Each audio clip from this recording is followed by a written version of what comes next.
जब नबी करीम पैदा हुए तो मक्का में देहात से दाइयां आईं। वो उन घरों में गईं जहां बच्चे पैदा हुए थे।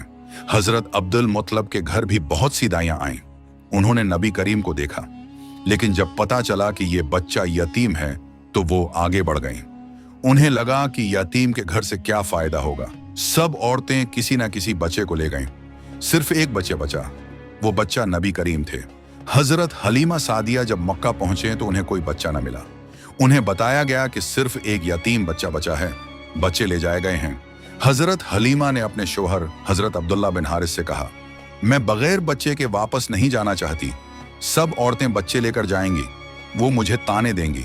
बेहतर है हम ये यतीम बच्चा ले लें। उनके शौहर ने कहा, कोई हरज नहीं, हो सकता है उसी बच्चे की वजह से हमें बरकत मिल जाए। फिर हजरत हलीमा अब्दुल मुत्तलब के घर गईं। हजरत आमना ने खुशी से इस्तकबाल किया। वो आपको ले आए। आप सफेद चादर में लिपटे हुए थे। नीचे सब्ज रेशमी कपड़ा बिछा हुआ था। आप सोए हुए थे। सांस के साथ खुशबू निकल रही थी। हजरत हलीमा ने आपको देखा तो हैरान रह गईं। उन्होंने प्यार से हाथ सीने पर रखा तो आप मुस्कुराए, आंखें खोले और उनकी तरफ देखा। हजरत हलीमा कहती हैं, मैंने देखा आपकी आंखों से नूर निकला। वो आसमान तक जा पहुंचा।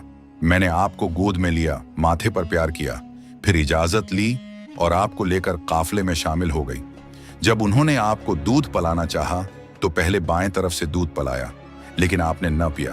दाएं तरफ से दूध पीना शुरू कर दिया। बाद में भी आप हमेशा दाएं तरफ से ही दूध पीते। फिर काफला रवाना हुआ। हजरत हलीमा कहती हैं, मैं अपने खच्चर पर सवार हुई, आपको साथ लिया। मेरा खच्चर पहले बहुत कमजोर था, मगर अब वो सब सवारियों से आगे निकल गया।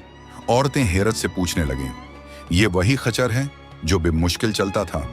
हजरत हलीमा ने कहा, जी है, हाँ वही है, मगर अब अल्लाह ने उसमें बरकत डाल दी है। जब वो अपने कबीले बनो साद पहुंचे तो वहां कहट था, मगर हजरत हलीमा की बकरियां दूध से भर कर आईं। ऐसा कभी ना होता था। अब हमारे सारे बर्तन दूध से भर गए। हमने जान लिया कि ये बरकत नबी करीम की वजह से है। आसपास की औरतों की बिक्रियां वैसी ही रहीं, बहुत कम दूध देते।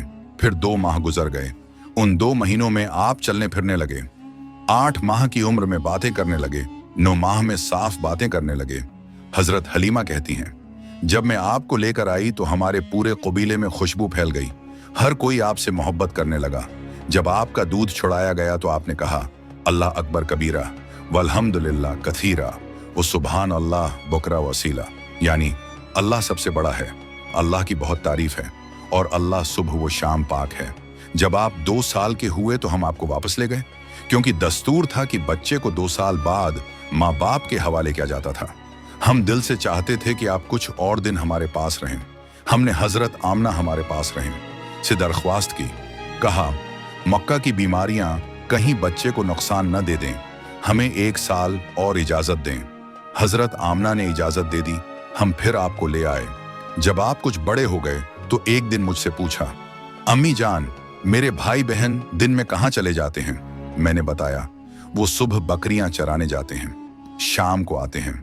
आपने फरमाया, फिर मुझे भी उनके साथ भेज दें। फिर आप अपने भाई बहनों के साथ जाने लगे। खुशी से जाते, खुशी से वापस आते। एक दिन सब बच्चे भागते हुए आए, कहने लगे, आमी जान जल्दी चलें, मोहम्मद को कुछ हो जाएगा। हम घबरा गए, दौड़ते हुए पहुंचे। आप खड़े थे, चेहरा जर्द था, रंग उड़ा हुआ था। आप खौफजदा थे। हमने पूछा, क्या हुआ? आपने फरमाया, मेरे पास 2 आदमी आए, सफेद कपड़े पहने हुए थे। एक ने कहा, क्या यही हैं? दूसरे ने कहा, हाँ। फिर वो मुझे लटाया, मेरा पेट चाक किया, कुछ तलाश किया और एक चीज निकाल कर फेंक दी। रवायात में आता है कि वो चीज स्याह दाने जैसी थी। यही शैतान का घर होता है। फरिश्तों ने वो निकाल दिया। फिर हम आपको घर ले आए। शौहर ने कहा, मुझे डर है, बच्चा है, कहीं नुकसान न उठा ले, बेहतर है उसे वापस पहुंचा दो। मैंने कहा, ठीक है। फिर हम मक्का की तरफ रवाना हुए। रास्ते में मक्का के करीब पहुंचे तो अचानक आप गायब हो गए। मैं बहुत परेशान हो गई। मैं बहुत परेशान हुई, इधर उधर देखने लगी, आवाजें दी, लेकिन आप सल्लल्लाहु अलैहि वसल्लम नजर न आए। मैं रो पड़ी। मेरा शौहर भी फिक्रमंद हो गया। हम दोनों आप सल्लल्लाहु अलैहि वसल्लम को ढूंढने लगे। कुछ देर के बाद आप सल्लल्लाहु अलैहि वसल्लम एक दरख्त के नीचे बैठे हुए मिले। आप बिल्कुल ठीक थे, ना रो रहे थे, ना घबराए हुए थे। हमने आप सल्लल्लाहु अलैहि वसल्लम को गले से लगा लिया और शुक्र अदा किया कि आप महफूज हैं। फिर हम आप सल्लल्लाहु अलैहि वसल्लम को लेकर मक्का आ गए। हज़रत आमना को सारा वाक़या बताया कि कैसे दो सफ़ेद कपड़ों वाले आए, उन्होंने पेट चाक किया और कुछ निकाला। हज़रत आमना ने खामोशी से सुना और फरमाया, मुझे पहले ही मालूम था मेरे बेटे के साथ कुछ ख़ास होगा।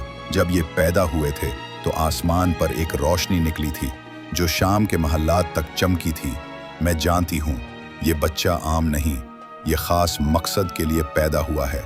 फिर हज़रत आमना ने आप सल्लल्लाहु अलैहि वसल्लम को अपने पास रख लिया।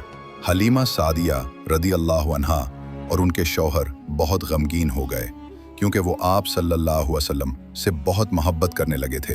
उनका घर आप सल्लल्लाहु अलैहि वसल्लम की बरकत से खुशहाल हो गया था, लेकिन वो जानते थे कि अब आप सल्लल्लाहु अलैहि वसल्लम की जगह अपनी माँ के पास है। यूं नबी पाक सल्लल्लाहु अलैहि वसल्लम ने बचपन के इब्तिदाई 2 साल हज़रत हलीमा सादिया रदी अल्लाह अन्हा के साथ गुजारे। इस अरसे में हर चीज़ में बरकत आई। खुश्क ज़मीनें सरसब्ज हो गईं, दूध कम देने वाले जानवरों के थन भरने लगे और सब लोग जानने लगे कि ये बच्चा कोई आम बच्चा नहीं है।